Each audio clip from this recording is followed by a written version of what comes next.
ښځه د واده په شپه له دې شیانو ډېر شرم لري. سلام ګران لیدونکو، هیله ده چې روغ جوړ او د صحت جامې مو برتن وي. زه یو ځل بیا ستاسو په خدمت کې د یو نوي ویډیو سره حاضر یم. هیله ده چې د پام وړ مو وګرځېږي.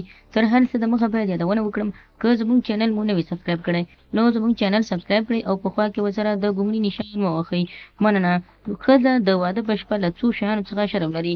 د واده شپه یو له هغو شپو څخه ده چې په ژوند کې یو ځای تل پاتې وي. دا شپه عجیبه شپه ده. د یوې خوا د خوشحالۍ او د بلې خوا د ځینې نورې ویرې هم موجودې وي. نجونې په دې شپه یو ډول ویره لري چې بدن یې به یې د دوی د خاوند خوښ شي او که نه. نو په دې هکله باید نارینه د دوی ډار لرې کړي او په ډېره مینه د دوی د بدن ستاینه وکړي او هېڅکله په دې شپه که نیوکه ونه کړي. که څه هم که دا وغواړي که د مېرمنې زړه خراب کړي نو کولی شي، خو باید هېڅکله هم دا کار ونه کړي. ښځې په دې شپه د یوه خوا زیات شرم لري او د بلې خوا ویره هم ورسره وي. دوی هېڅ ډول پیش قدمي نشي کولی.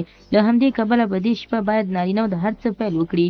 نارینه ته پکار ده چې هر څه په ډېر پام او تدریجي ډول وکړي. مثال، لومړی د خپلې ناوې د زنګون سر کېږدي، څنګه یې چې کښېني په ځان یې راتکیه کړئ، وروسته ورسره څنګ په څنګ ډډه ووهئ. په دې ډول هر څه ورو ورو تر کوروالي پورې ورسوئ. دا صرف یو مثال وي، کېدای شي پیل د بل ځای څخه وي، خو هر څه باید مرحله په مرحله وشي. نه یعنې مطلب دا چې نه مېرمن خفه شي او نه هم تاسو خفه شئ.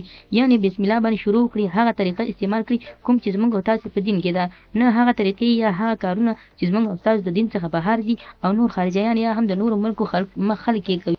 نو هر څه باید په مرحله کې ښه ترسره شي. یعنې تر خپل وسې پورې خپل کومک او خپل کوشش وکړئ چې ښه کوروالی او ښه شپه ولمانځئ. نو خدای دې وکړي ملګرو چې زموږ د ویډیو څخه غلط مطلب وانخلئ. زموږ ویډیو لایک کړئ، شیر کړئ او زموږ چینل هم سبسکرایب کړئ. مننه.